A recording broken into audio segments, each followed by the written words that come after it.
Chapter 8. Michaela drove John to work the following morning. She was nervous about leaving him without a car. "I'm meeting Samara for lunch, so I can't even take you to lunch. Are you sure you don't want me to stop somewhere and bring you something?" He laughed as she pulled up outside the building. "I'm positive. Steve and I eat together almost every day, and even if we don't today, I can always order a pizza. Or send my secretary out for lunch. Or there's a gas station that's only a 5-minute walk. I can go there and pick something up. I promise, I'm fine." He loved the fact that she was worried about him, though. She nodded. "Let me know if you change your mind. I'll get you something." He pulled her to him for a kiss. "I like having someone worrying about whether or not I'll be able to eat. Do you want me to come pick you up at 5? He'd told her that was when he usually left the church. "I'll call you if Steve can't bring me home. It feels weird dropping you somewhere. We've been together nonstop for 5 days. You're not sick of me yet?" he asked. She laughed. "How could I get sick of you? You're practically perfect. Everyone says so." He shook his head. "Don't believe the hype. I'm just as mortal as the next man." He'd had a reputation for being perfect for as long as he could remember. As much as he hated it, he didn't know what to do about it. He could always start shouting at someone in public, but that wouldn't look good for a pastor. Everything he did for God's glory.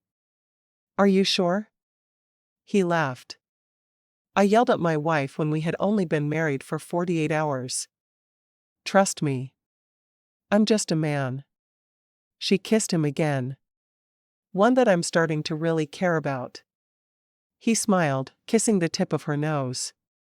"You'd better go away before I drag you to my office, and we do something that we shouldn't do in a church."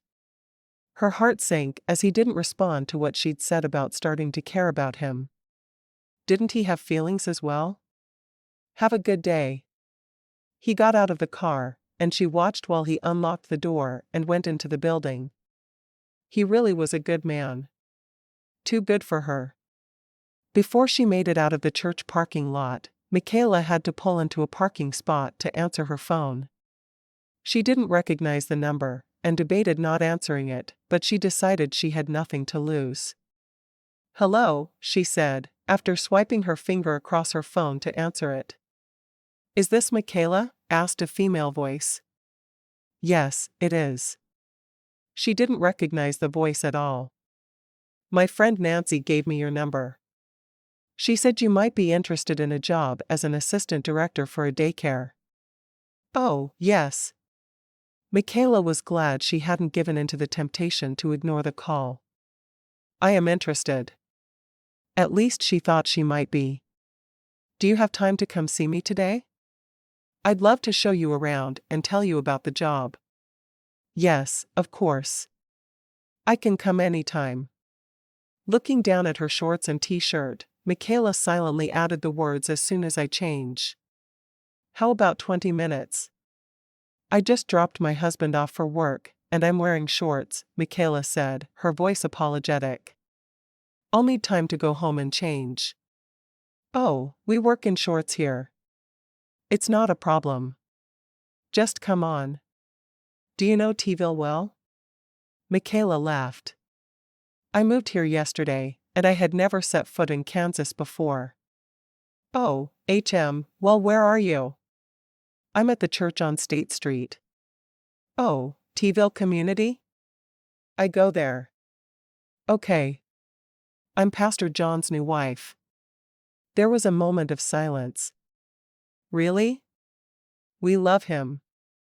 Do you have a pen and paper?" "Yes, I do." "Just a moment." Michaela fished around in her purse until she found a pen and a receipt to write on. "I'm ready." She wrote down the directions as the other woman gave them. 10 minutes later, she pulled up in front of the daycare center. Getting out of the car, she hurried up to the front. She rang the bell next to the front door, glad that the building had such good safety measures. No one would get in to pick up their child unless they belonged there. The door opened. "Are you Michaela?" the short blonde asked. "I am." "Hey, Michaela, I'm Rhonda. It's so nice to meet you." She held her hand out for Michaela to shake. "Come in and let me show you around." Michaela stepped into the building, trying to take everything in at once. There were rainbows covering the walls, and an ark with animals had been painted on a small counter. "It's very bright." Rhonda laughed. "We have a Noah's Ark theme." "I can see that." "This is the office. This is the one the parents come to when they have anything they need to talk about. You'd be in here. The parents bring the payments here, and this is where the employees clock in and out." "I see." The room was small but comfortable. Rhonda walked toward the left. "That's my office. Any meetings with parents are held there." Michaela nodded, not feeling the need to respond to everything she was shown. "Let's go to my favorite room. The babies." Rhonda led Michaela to a room at the back with 2 teachers. "We keep up to 8 babies at a time in here." There were cribs along each wall that almost looked like cages. As they walked through the building, Rhonda explained everything to Michaela. "We have a Christian curriculum for the older children, and we work on teaching them to read from the time they are 2. The parents have a code they use to access the building, and they drop the children off and pick them up here. Most parents pay weekly, but some prefer to pay by the month. You'll keep track of who has paid and when, and it'll be up to you to send out notices when someone hasn't paid on time." Michaela frowned, hating that idea. "All right. Don't worry. It doesn't happen often." "Glad to hear that." Rhonda led her back to her office, and she took the spot across from the director's desk. "You would give the teachers bathroom breaks and occasionally lunch breaks. Sometimes you'd need to help out at nap time. Mostly it would be an administrative position though." "What kind of experience do you have?" "Almost none," Michaela answered honestly. "I was the children's minister for a church in Manhattan. I just graduated from college a couple of weeks ago. I have no experience at all with administration." "What's your degree in?" "Early childhood education." "I thought I'd end up being a children's minister or a teacher, but the idea of being a children's minister at the church where my husband works really doesn't appeal, and I don't want to be a member of a different church than he is." "Oh, I can understand that." Rhonda grinned. "I can just imagine Pastor John trying to explain to everyone that you had decided to go to the Baptist church across town." "My thoughts exactly. Our little preschool here feeds into a small private school in town. They might be looking for a kindergarten teacher, but I don't think so." "Do you think you would enjoy the position here?" Michaela nodded slowly. "I think so. If I do have at least some hands-on time with the children." "You would. Probably more than you care for," Rhonda said. "The hours would be 6 in the morning until 2 in the afternoon." Michaela almost groaned. She had never been much of a morning person. "I could make that work." She would need to get a car, though. "Why don't we start you tomorrow on a trial basis? Say for 2 months? If either of us don't feel like it's working out after that period, no hard feelings?" Rhonda named a figure that sounded more than reasonable to Michaela. "If we both decide it's working out, you'll get a 20% raise after 2 months' time." "That sounds perfect. I don't want to agree and have you counting on me, and then decide I hate it." "I agree. Can you be here at 6 tomorrow?" "I think I can. I'll need to get a car soon, but that shouldn't be a big deal. I bet Pastor John can easily ride with Pastor Steve for the week. They do that kind of thing all the time."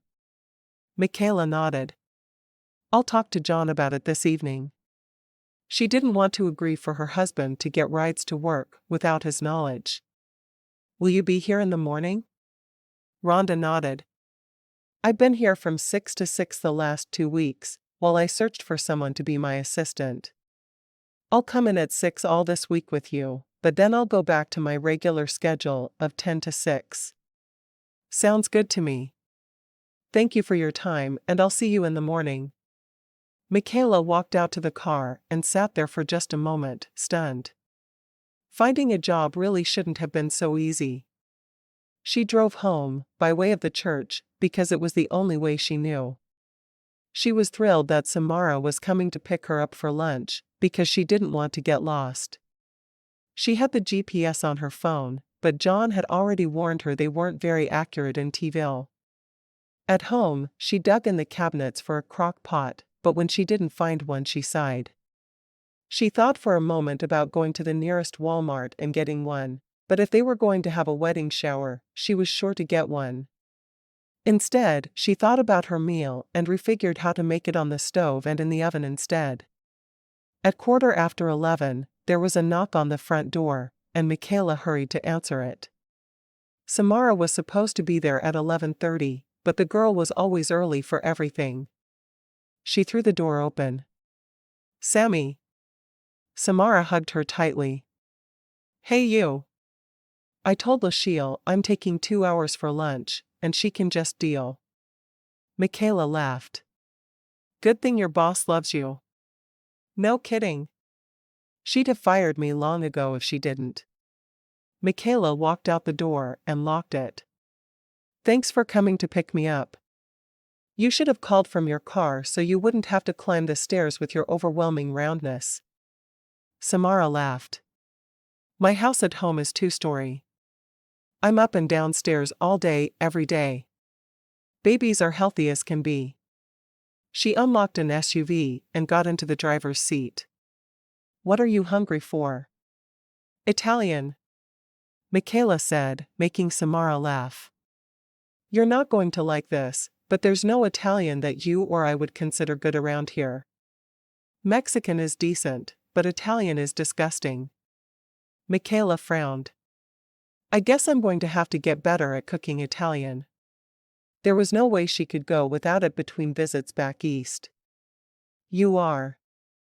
"I've been experimenting, so I can give you some tips if you want." "But what will we eat today?" Michaela asked. "I'm starving. There's a good cafe with American, a sandwich place, a pizza place, and a couple of Mexican joints.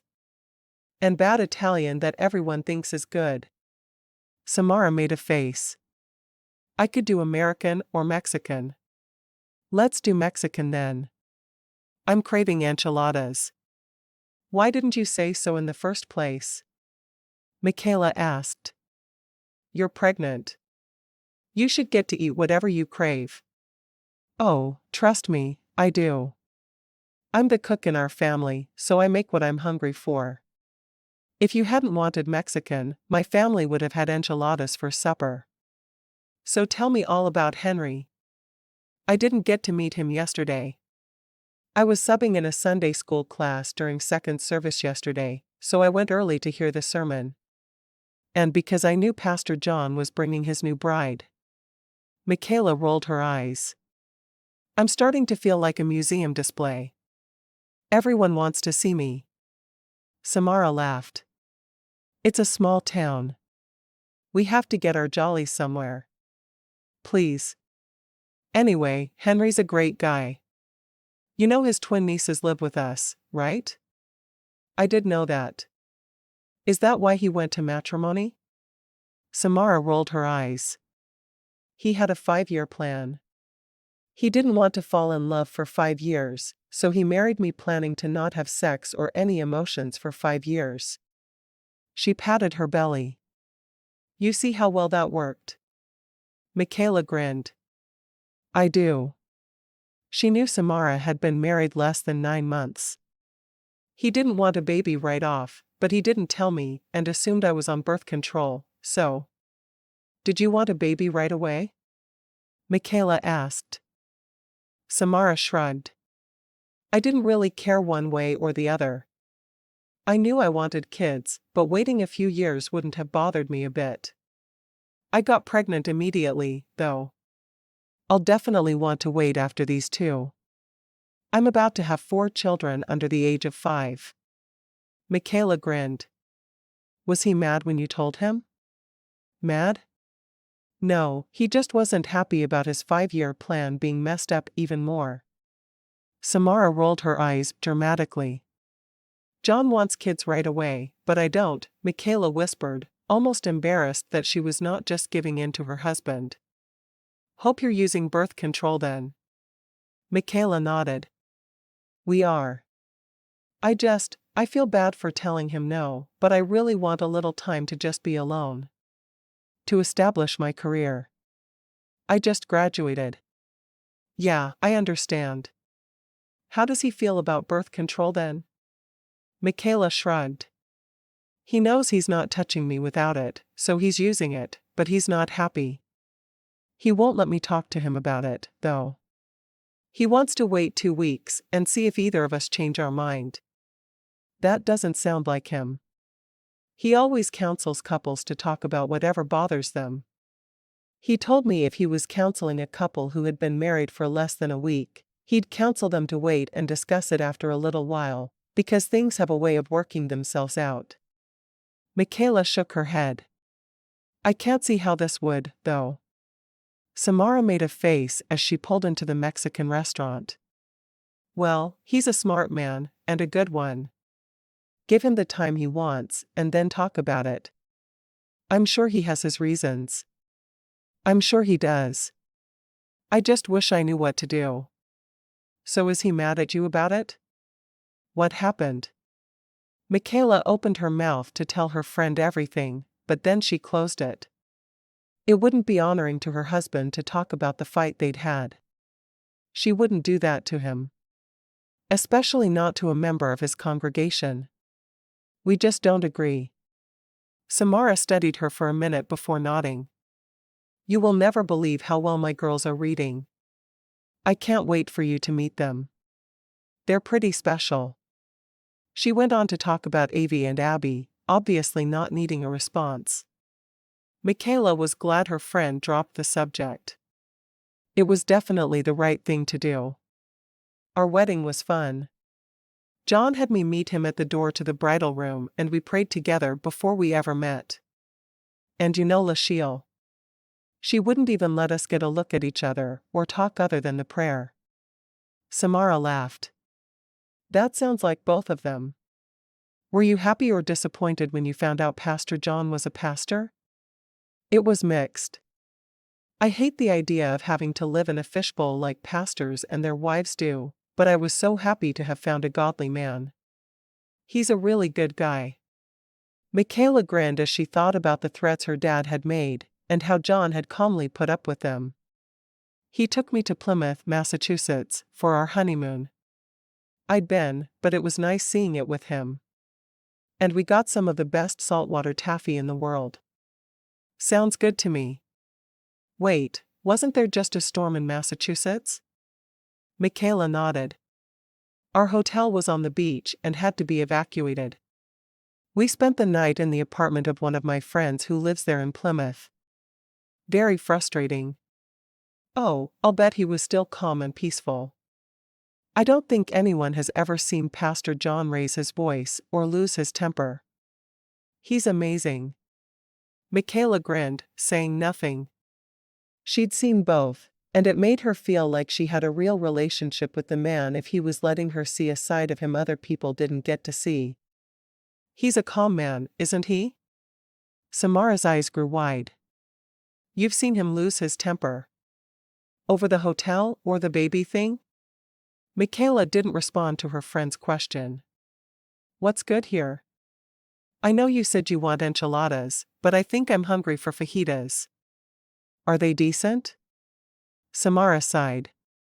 You're not going to tell me any of the good stuff. Darn you, Michaela. What's the good of having a friend who is married to the pastor if she won't tell me the good stuff? Michaela just continued to look at her menu. Fine, I'll tell you. The fajitas are good. Samara put her menu down. Don't even know why I'm looking. I want the chicken enchiladas with the sour cream sauce. They're the best thing on the menu. You'll have to give me a bite, Michaela said, taking a sip of her water. You know I love you, right? Samara asked. Right. Good. Then you won't take it the wrong way when I say I want to scream right now. Why is it such a bad thing that I won't tell bad stories about my husband? Michaela asked. I can't talk bad about him and feel like I'm doing the right thing as a Christian wife. It's not wrong. I've just never even seen him angry. One time, Henry told me he was annoyed when he found out the girl's Sunday school teacher had been rude to a boy in their class. That's the only time ever. He's practically perfect. Michaela nodded. He's a good man, and I'm happy that I'm married to him. The stories she had to tell would never be told. Why would she risk people changing their opinion of John? So the babies are due in 3 weeks, Samara said. I don't know yet what I'm doing with the twins. Oh. That reminds me. I start a job with Rhonda somebody or other from church tomorrow. I'm going to be her assistant director at a daycare. Oh, yeah. I know her. She's sweet. You think? Michaela asked. Oh, definitely. And she's so good with the kids. They all adore her. That's good to hear. I'm looking forward to the job. It sounds perfect for me. I'll be working from 6 in the morning until 2 in the afternoon. Samara laughed. That's perfect for you? You're going to want to kill someone after 2 mornings of getting up stupid early. Michaela grinned. You know me so well. Do you know that John does not yet realize that I'm not a morning person? How long do you think I can hide it? Oh, until tomorrow morning, probably. Has he ever seen you when you had to get up early? Only on Sunday, and that was more like 6. I'll have to get up before 5 for this job. Samara held her stomach as she laughed. Oh, that would be fun to watch. I hope you have a whole pot of coffee before you leave, and there'd better be a coffee shop on the way. Michaela groaned, resting her head on the table. I know. I'm so busted. He's going to realize that I'm a mess in less than 24 hours. Oh, well. At least he can't fall out of love, because he isn't there yet. What makes you say that? Samara asked. I told him I was falling for him this morning, and he didn't respond. If he had feelings, he'd have said something. Probably. Maybe. Pastor John has had so many women chasing him in the past couple of years, he may not say anything. He's really been through a lot from what I hear. Been through a lot? Because women were interested in him? Maybe that's the wrong way of putting it, but I know a lot of women from the area have just shown up at his house. A bunch changed churches. It's been crazy how many of them have pretty much said they'd do anything to be married to him. It's pretty sad and funny all at the same time. Michaela frowned. I hope word gets around that we're married soon then. I wouldn't want to have to stab anyone in the eye with a fork. Jealous? You? Weren't you the one who went out with the same guy for 6 months, and never even kissed him, and when you saw him kissing some skank on campus, you didn't even care? Well, yeah, but the difference is, I have kissed John. Once or twice. Samara laughed.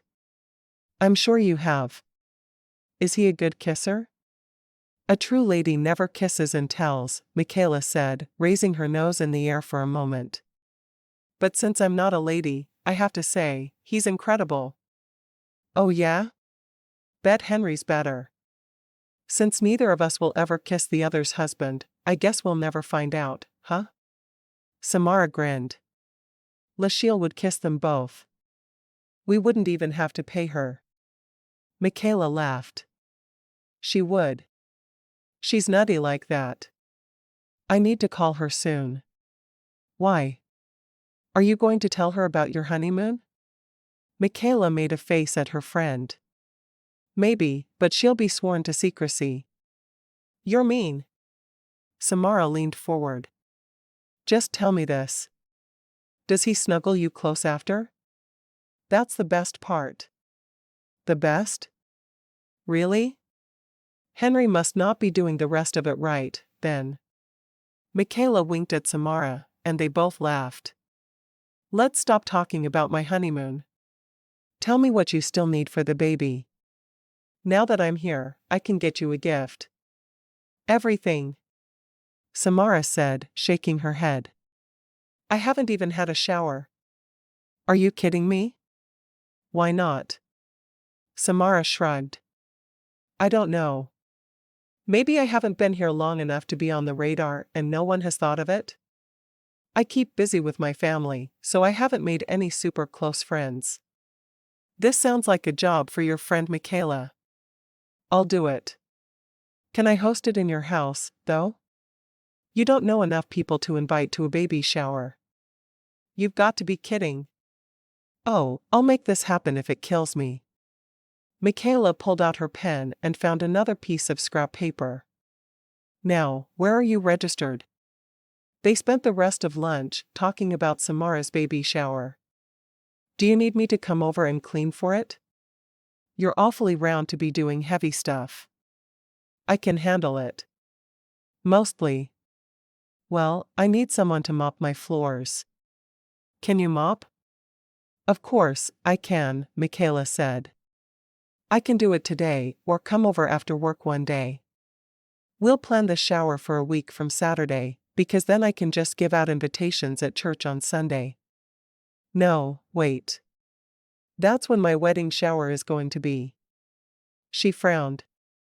I know. I'll call Nancy, and we'll turn it into a joint wedding/baby shower. Then I won't have to be the center of attention, and neither will you. I like how you think. And then it doesn't have to be at my house. But could you still mop for me, because my floors are gross, and Henry is the worst mopper on the planet. I swear he doesn't even sweep first. Michaela nodded. I'll go to your house and sweep and mop right after lunch. She frowned. You don't happen to have a crock pot I could borrow, do you? I have two. I got two as wedding gifts, and I thought there'd be times I'd use two, but I haven't, so one is all yours. Yay. I'll take it. Thank you. You can have it as payment for my floors, Samara said with a grin. Michaela reached out and squeezed her friend's hand. I'm so glad you're here. It's going to be fun to hang out with you again. Just try to remember me when you're the center of the social whirl at the church. You might not think of your friend, Sammy Sunflower. Are you kidding me? If I neglect you, Lachelle will fly out here and knock me upside the head. Do you know the woman recruited me? I was never planning to go to matrimony. She came up to me after church one day and insisted she'd found the man of my dreams, and I'd better get my butt up there, before she gave him to someone else. Samara laughed. I do love that crazy woman. It's hard not to. I tried, but it just didn't work. My mom is so happy that she found me a man, she just can't contain herself. What about your dad? Michaela grinned. He threatened to castrate him if he didn't treat me right. Samara laughed. I love him, too. He's a good daddy. Michaela pulled out her phone. My sister couldn't make the wedding, but I have the latest pictures of my niece and nephew. Oh, do I have to see them? Two uglier kids have never existed. Why did Hannah marry Mark anyway? They make ugly kids together. That's what Mom says too. Oh, well. As long as they grow up to be smart, productive members of society, does ugliness matter? Samara made a face as she looked at the picture Michaela handed her. Well, as long as they don't try to procreate, I think all will be good. Chapter 9. Michaela swept and mopped Samara's floors and borrowed her crock pot before heading home. She wouldn't be able to cook in it that night, but the rest of the week while she was working was what really mattered. She fixed dinner and straightened the apartment before taking the laundry to the laundromat. She hadn't packed enough clothes to last her for long, and she didn't know how long it would take Haley to get her things to her. She thought about waiting there for the laundry to wash, but she needed to finish dinner, so she hurried back upstairs and found John waiting for her. "Where were you?" he asked. "I was about to get worried." She grinned, hurrying to him and kissing him. "I was starting a load of laundry. I have a job starting tomorrow." "Are you kidding?" That was fast. He hadn't even determined if he wanted her to work yet, and already she had a job. It seemed strange to him. "What will you do?" "I have the job that Nancy mentioned at lunch yesterday. I'll be the assistant director of a Christian daycare and preschool. We decided to do a 2-month trial period to see if I liked it, and she liked having me do it." "What are the hours?" She sighed. "That's the bad part of it. I have to be there at 6 in the morning. I'm not sure how we're going to swing that with only one car." He frowned. "We can look for a good used car this weekend. For now, I'll call Steve and have him pick me up. If I give him a few bucks for gas, he'll be fine with it." "Do you mind?" she asked, biting her lip. She hated to put him out that way. He shook his head. "Not at all. It'll just take a bit of finagling this week, and we'll have a car for you next week." "How did lunch with Samara go?" Her face lit up at the mention of her friend's name. "Oh, it was so much fun. She asked some questions that I wasn't comfortable answering, but she backed off after a while." "Like what?" "She asked about the storm, and I told her we were evacuated, and she wanted to know if it annoyed you. It seems like everyone thinks you're perfect, and they want me to tell them your faults. I just keep saying I haven't seen any yet." He laughed. "Yeah, everyone has been trying to get me to lose my temper since I got here.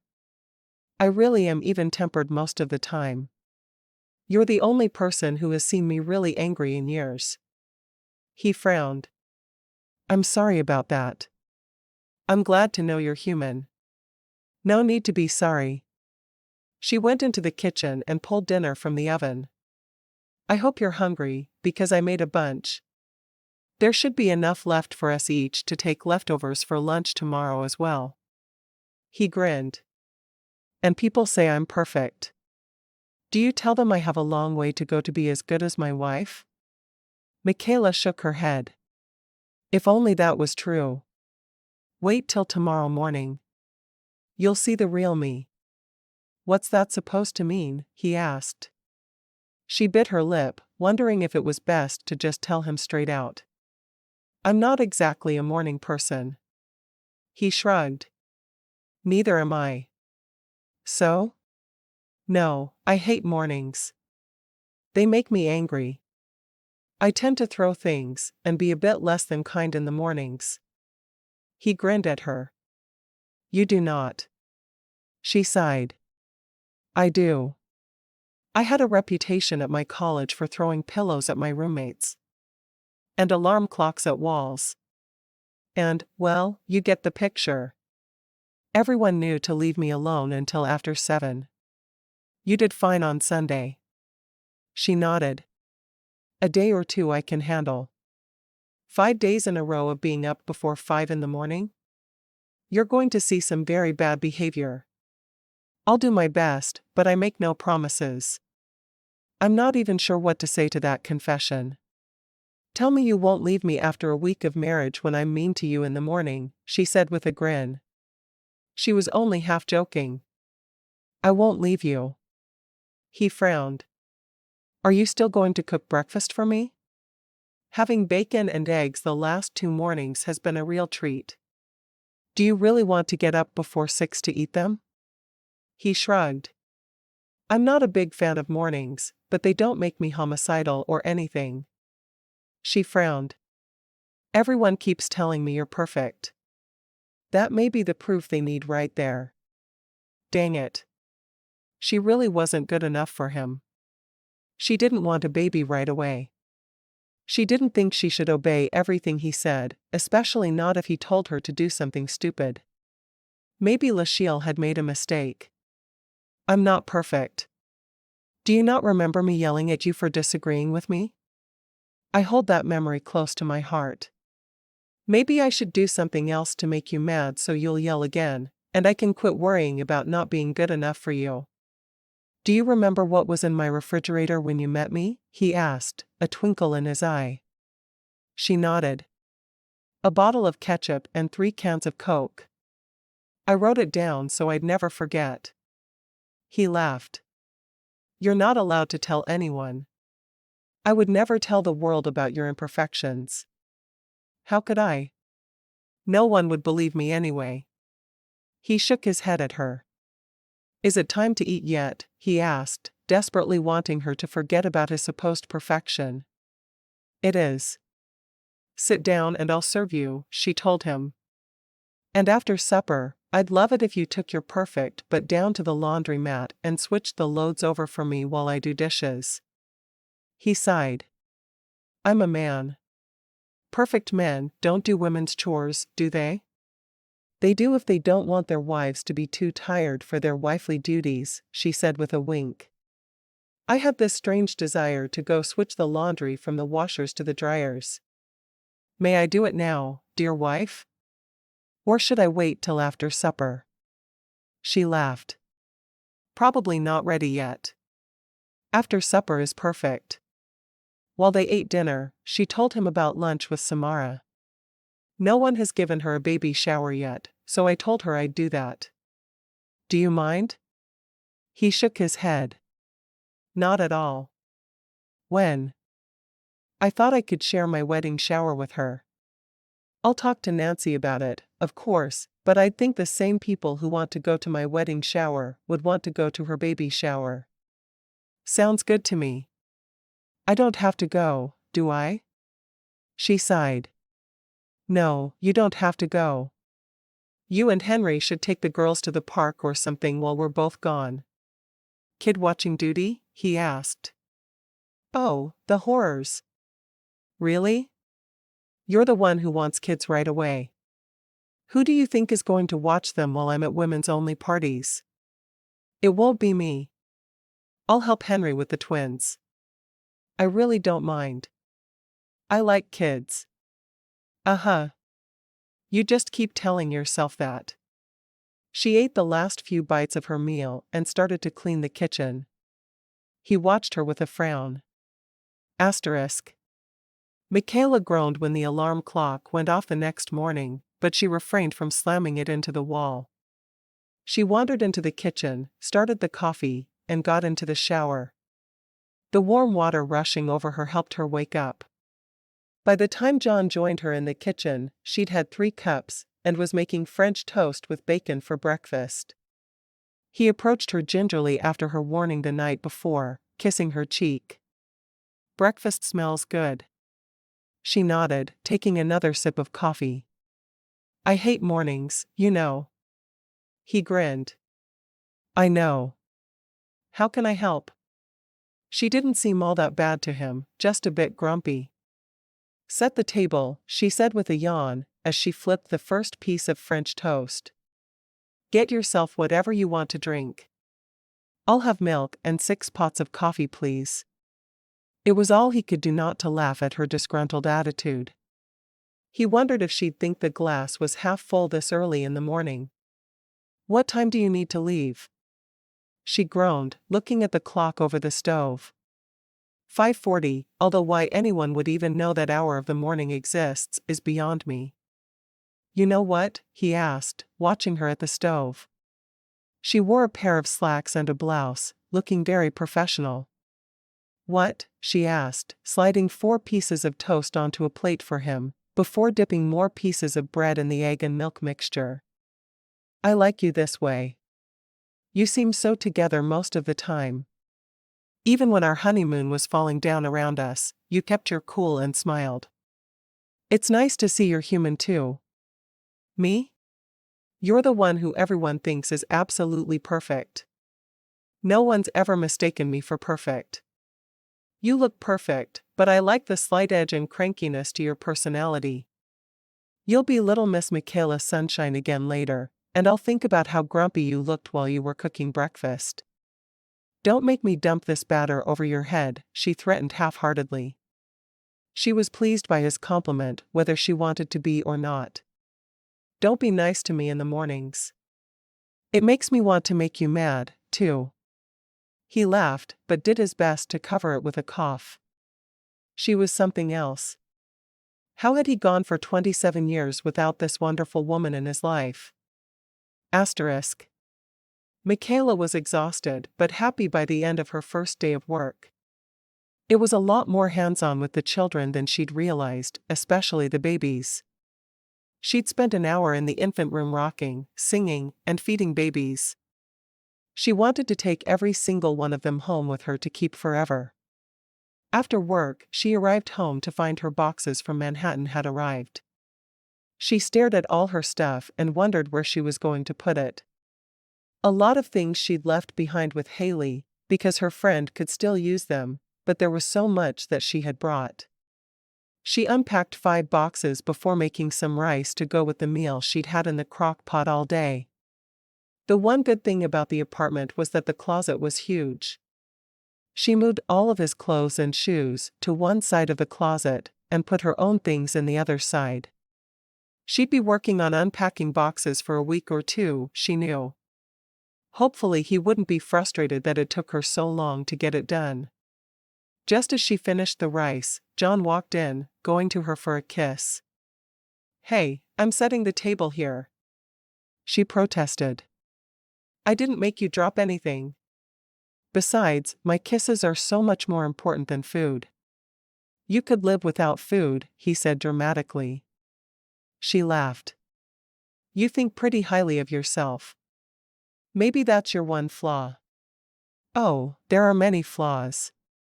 I've just managed to hide them so far." He took a sniff of the air. "Dinner smells amazing. You're already spoiling me." "It's my job." She waved him toward the table. "Sit. Eat." He sat down, watching her as she filled their glasses with water. "How was your first day of work?" "So much better than I thought it would be. I was worried that I wouldn't get to be hands-on with the kids, but only about half my day was administration, and the other half was hanging with the kids. It was a good surprise." "I'm glad you like it. I gave Steve some money for gas, so he's happy to pick me up and bring me home all week, but I do think I want to get you a car this weekend. As good as he is about driving me, I feel weird not having my car." "I'm sorry. We could go tonight to look if we need to." He shook his head. "It's not that imperative. It'll do me good to go without for a while. Jesus walked everywhere. I can get into my friend's car and let him drive me to and from work for a week." She took her seat beside him. "Yeah, you'll survive. Might make you more Christ-like. Although according to your congregation, that's not possible." She winked at him. "I met a lot more people who go to the church today. They were all checking me out like I'm some sort of movie star who came to live here." He grinned. "You weren't expecting that?" "Oh, no. I totally was. I just didn't like it. I'm sorry that's hard on you. I know how I feel about having my private life taken from me. It's very frustrating. Do you regret marrying me as a result?" She shook her head, not even needing to think about it for a moment. "How could I regret marrying you? I think you're pretty darn awesome." He caught her hand and brought it to his lips. "The feeling is mutual." Needing to change the subject, he frantically sought for one. He wasn't ready to have a talk about their feelings yet. Not until they had made a decision on the baby thing. "I see your boxes arrived today. That's a lot." She nodded. "And I've already unpacked 5 of them. Isn't it amazing how much stuff people accumulate?" He nodded. "Where are we going to fit everything?" She laughed. "That's what I'm wondering. I've already unpacked 5 boxes and rearranged your closet. All of your stuff is on the right side, and all mine is on the left. Hey, the left side is longer. You have more room than me. It's the natural order of things. I get more room because I'm a girl. Deal with it. She watched him as she popped a bite of food into her mouth and chewed it slowly. I can't believe you just said that to me. Isn't that being a bit sexist? Nope. It would only be sexist if you said it. She took a forkful of food, grinning at the astonished look on his face. He sighed. Fine. Do you also get more drawers in the dresser? Of course. I'll go through and throw away anything with holes in it to make more room. She'd already started to do just that, but she wasn't about to admit it. When clothes have holes, it means they're finally broken in. Her eyes met his steadily. Really? So I should throw away the clothes without holes? All right. No, oh, do what you want. You will anyway. He finished eating and pushed away from the table, grumbling about women coming into a man's life and ruining everything. She laughed as she watched him wander off into the bedroom. He was definitely going to keep her on her toes with his strange attitudes about everything. At least he made it very clear he wasn't perfect, no matter what anyone else thought. Asterisk. Michaela woke up even grumpier on Wednesday morning. She lay in bed taking deep breaths for a minute before she sat up, not wanting to take her mood out on her new husband. How can I help? John asked, already a bit wary. She groaned. Start the coffee. She walked into the bathroom, realizing she should have added the word please, but hopefully he'd understand. She showered, doing her best to fight the mood. Normally, she sang in the shower, but no songs came to her mind. Of course, normally she wasn't up before the butt crack of dawn. She got dressed, pulling on her favorite pair of jeans and a comfortable shirt. There was no point dressing up for work when she was just going to be spit up on. She found John in the kitchen, pouring her a cup of coffee. He handed it to her with a smile. You like it black, right? Michaela didn't even respond. She took the cup from him and took a sip, closing her eyes. When the cup had been drained, she handed it to him. What do you want for breakfast? Do we have the stuff for pancakes? He asked. She nodded. Bacon or breakfast sausage? Sausage. You're passing up bacon in favor of sausage? What is wrong with you? She pulled the sausage out of the fridge and turned the burner on, slamming a frying pan on top of it. We can have bacon. I'm okay with either. He sat in a chair, clad only in his boxers, watching her. Can I help? Set the table. I want milk and coffee. Don't care what you drink. She kept her sentences short, hoping she would sound less angry. She hated that she felt like this every morning, but it was like a gremlin invaded her body. She was good after 7 or 8. Before, and she was ready to spit nails. He got up and set the table, careful not to upset her more. She really was different in the mornings, and he wished he knew how to help her. Have you thought about praying for peace in the mornings? He asked as he set the table. She glared at him. You don't think that would have been one of the first things I did? I still do it every morning. And before I go to sleep at night, when I know I have to get up early. I go to bed earlier. I've tried it all. She closed her eyes and took a deep breath. I almost feel like I'm not in control of myself when I get this way, and I hate it so much. Like I'm a female Hulk without getting bigger or green. Do you function all right when you get to work? You're not throwing babies, are you? She gave a harsh laugh. By the time I get there, I usually have enough coffee in my system that I can smile. She put his pancakes and sausage on a plate and held them out to him. Thank you. He kissed her forehead, trying to let her know without words that he didn't think less of her for her morning anger issues. You need a job that lets you get up later. Maybe that's why you like the idea of the overnight daycare. She smiled despite her mood. I really think that's a lot of it. She carefully flipped her pancakes. I can stay up all night just fine, but the only way I can handle 5 or 6 in the morning is if I'm still up. It's so weird to me that people think they need to be up early. So, what you're telling me is you aspire to be a vampire. She laughed. It's been suggested before. Don't let my mood bother you, okay? This is just how I am, and it has nothing to do with you and your breakfast sausage habits, weird though they may be. Asterisk. Finally, on Friday morning, Michaela was beyond what she could endure. She woke up and stormed into the shower while John went to start the coffee. It had become their morning ritual. When she met him in the kitchen, she said, "I'm going to tell Rhonda I just can't do this. I'm too angry, and we don't need strife in our marriage at this early date. We need to wait until we've been married 6 months or so to start yelling at each other every morning." He grinned. "You haven't yelled at me even once." "I've wanted to." "I know you have. But see how wonderful your self-control is? You haven't done it." An hour later, she sat in the office with Rhonda. "I don't think I can do this," she said. Rhonda looked at her, obviously surprised. "I thought it was working out well. The children and parents love you. What can I do to make the job better for you?" "Is it the money?" Michaela rubbed the back of her neck. "No, it's the hours. Getting up before 5 in the morning has me homicidal. My poor husband doesn't know what hit him.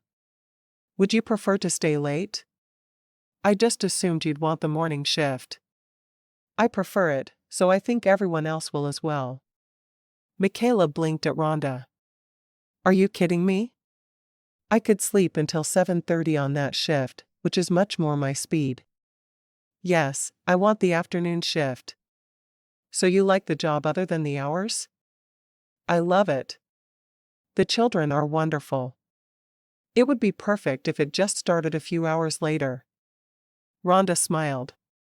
"Consider it done. Be here at 10 on Monday. I'll show you the closing stuff throughout the day. The job will be the same, except you'll be closing the center instead of opening it." Michaela breathed a sigh of relief. "Oh, thank you. I wasn't looking forward to finding another job. And I love the children. I just can't keep straining my marriage with these early morning hours." Michaela was happy. She couldn't wait to tell John. Chapter 10. That evening at dinner, Michaela told John about her talk with Rhonda. "So, I'm going to keep working there, but my hours will change to 10 to 6. She was so happy about the change, she couldn't keep the enthusiasm from her voice. "Seriously? That will be so much better for you." "I know. And for you. Now I won't be prone to throw a coffee mug at your head for no apparent reason." "I'm not worried about me. I just hate how unhappy you are when you get up that early. I've never seen anything like it." Truly, he'd had roommates who weren't morning people in college, but she took it to a whole new level as far as he was concerned. She sighed. "I'm awful, and I know it." She shrugged. "So what plans do we have for tomorrow?" "I need to get laundry caught up." Most of the household chores she did on a daily basis after work, but laundry was better left for the weekend. "I can help with that," he told her. "I'm used to doing laundry every Saturday and working on my sermon while the clothes wash. Works for me. I'll let you help." "I'm not proud. We also need to shop for a car for you. I have enough in savings to get a good used car. I don't like debt." He hated that she wouldn't have a shiny new car, but it wasn't worth paying that much to him. She shook her head. "I don't either. I have a bit saved, but not much. I've been doing the college thing." "No, I understand that. We'll find you something. I've already called a friend of mine with a used car dealership. He's expecting us at 10 tomorrow. He opens at 8, but I thought you might want to sleep in. After only 10 days of marriage, you know me so well. He grinned, glad she could joke about her morning moods at other times of the day. Looks like you got most of the boxes put away, he said, glancing toward the living room. Yeah, there are only 2 boxes left. I'll get those done around laundry and car shopping tomorrow. She stifled a yawn. I thought I'd feel like I had a ton of free time after I graduated, because I wouldn't be working and going to school. You sure threw a wrench in those plans. He laughed. That was my whole goal in going to matrimony. I told Dr. Lachille to find me a girl whose time I could suck away like a giant vacuum cleaner. She put the back of her hand to her forehead dramatically. I believe it. And I came to you, a willing victim of your scheme. Oh, woe is me. Asterisk. They had no problem finding a car for her. It was a small foreign car that ran well and looked good. It was about 5 years old, but since she'd only be driving in town, he wasn't terribly concerned. As soon as they got home, they did the laundry together. When they got back to the apartment and were folding clothes, she said, I've changed my mind. Changed your mind? About what? He asked, having no idea what she was talking about. Having a baby. Let's do it right away. I'll stop taking birth control. She wanted him to be happy with their decision. He looked at her in surprise. I thought we were going to discuss it in a week. I know, but I can feel it between us every time we talk. I need to get it out. He sighed. Okay, so why did you change your mind? Well, part of the reason I wanted to wait was to establish a career. With where I'm working now, the baby could go to work with me. I could check in on him or her when I needed to. Was there more than that? He asked.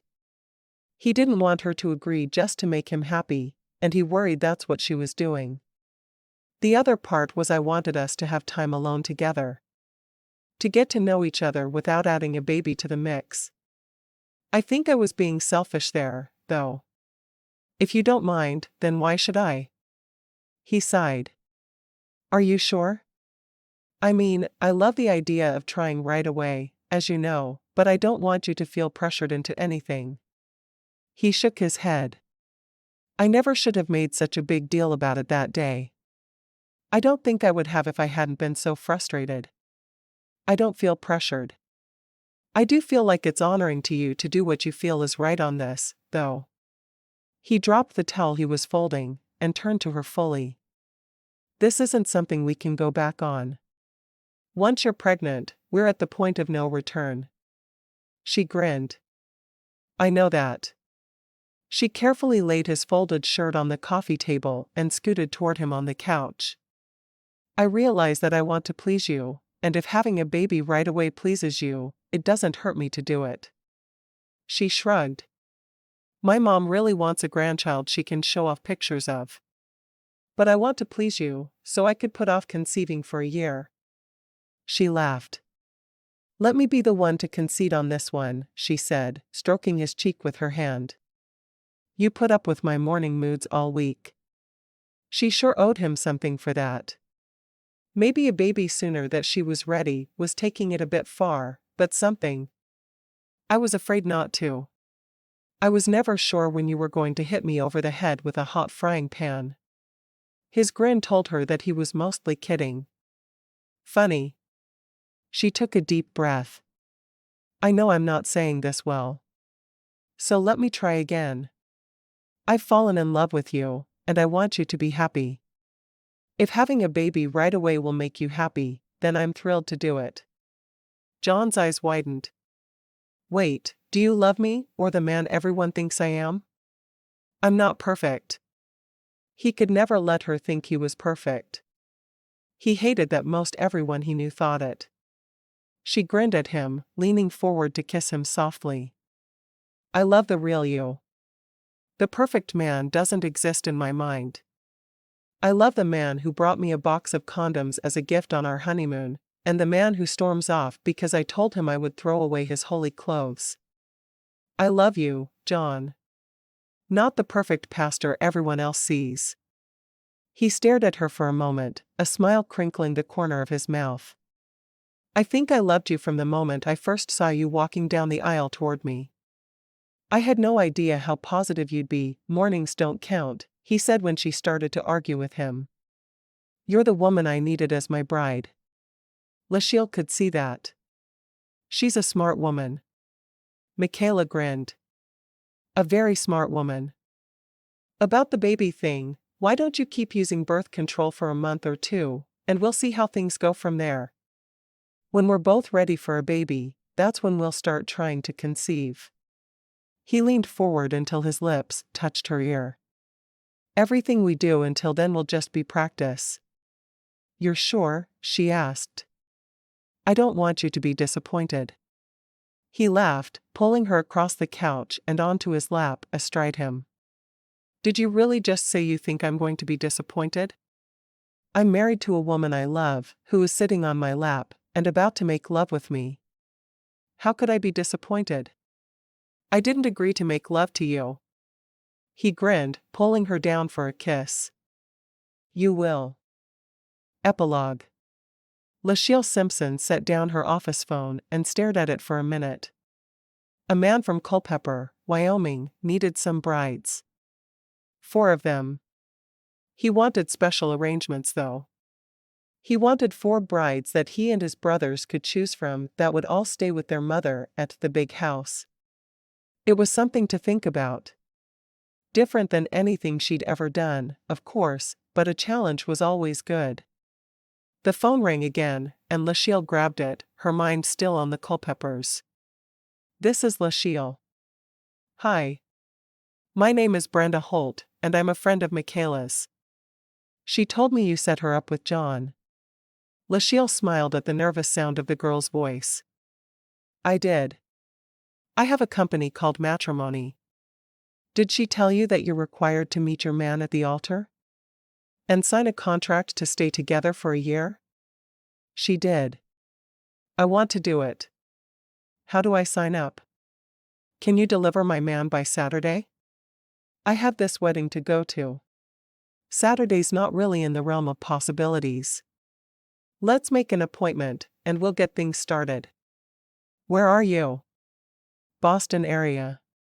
Well, Brenda, I'll take the train up there later this week and we'll talk. What day is good for you? After she'd made the arrangements with Brenda, Lashiel set the phone down. She'd help Brenda. That wasn't a problem. The Culpepers might be a bit trickier. 4 brothers? How was she going to make that happen?